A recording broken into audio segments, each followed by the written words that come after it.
Menteri UMKM Maman Abdurrahman datang ke Komisi Pemberantasan Korupsi Jumat sore. Kedatangan Maman untuk mengklarifikasi tentang kunjungan istrinya ke Eropa yang viral di media sosial.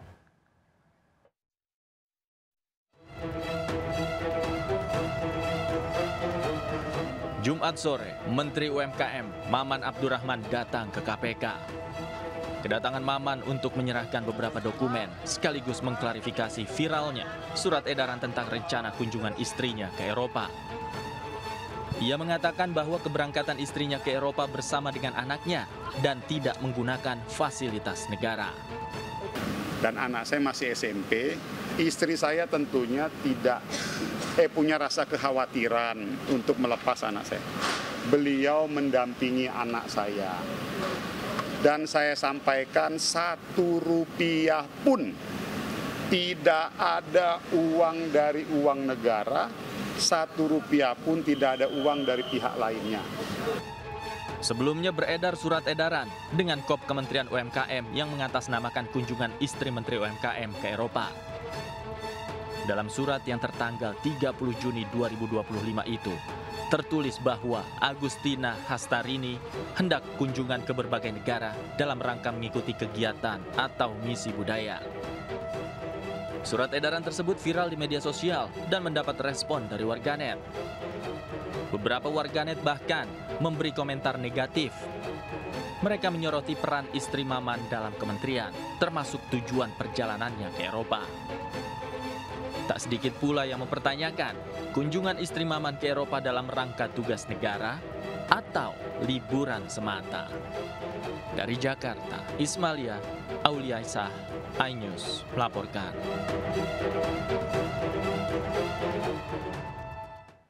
Presiden Prabowo Subianto mendapatkan pelukan hangat dari Presiden Brazil Luiz Inácio Lula da Silva saat hadir di KTT BRICS di Rio de Janeiro, Brazil. Presiden Prabowo dan para pemimpin negara yang tergabung dalam BRICS akan membahas sejumlah isu politik dan keamanan global. Para pemimpin BRICS juga akan mengangkat berbagai permasalahan dan peluang kerjasama ekonomi dan keuangan serta isu lain seperti AI, lingkungan, iklim, serta kesehatan global. Presiden Prabowo akan menggunakan kesempatan ini untuk menyuarakan sikap Indonesia sebagai jembatan dalam berbagai isu global. KTT BRICS kali ini dihadiri 30 negara anggota BRICS, negara mitra, undangan khusus, serta ketua organisasi internasional. BRICS adalah forum kerjasama internasional yang awalnya didirikan oleh Brazil, Rusia, India, dan China pada tahun 2009. Kedatangan Prabowo ke BRICS menjadi sorotan lantaran ini adalah pertama kalinya Indonesia diwakili oleh pemimpin negara setelah resmi bergabung dengan BRICS.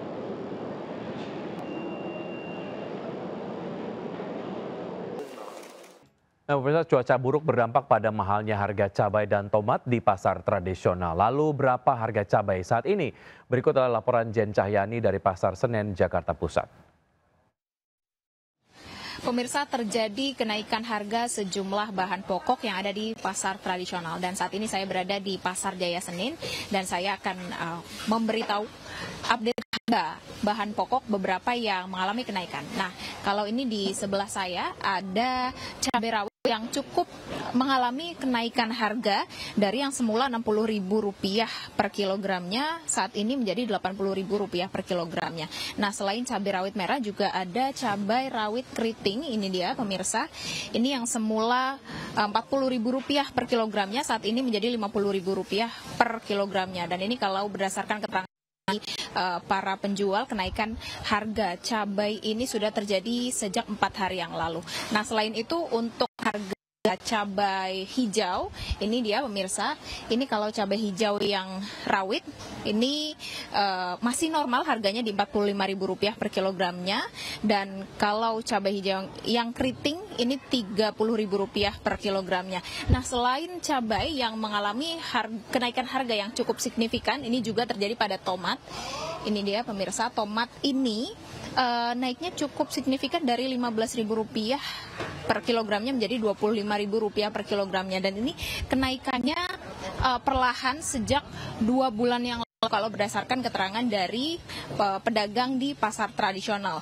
Dan selain itu ada beberapa atau sejumlah bahan pokok juga mengalami kenaikan namun tidak signifikan. Contohnya sayur-sayuran ini misalnya bayam ini yang per ikatnya semula harganya Rp3.000 menjadi Rp5.000 dan juga ada telur ayam negeri ini kenaikannya yang semula Rp27.000 per kilogramnya menjadi Rp29.000 per kilogramnya.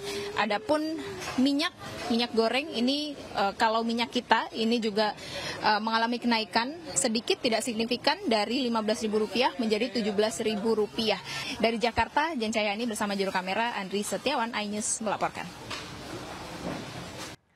Pemirsa, viral ratusan warga berebut pakaian bekas seharga 10 ribuan di Cilegon, Banten. Promo baju harga ceban diunggah di media sosial. Warga mengantri tak hanya dari Cilegon tapi juga dari luar Pulau Jawa.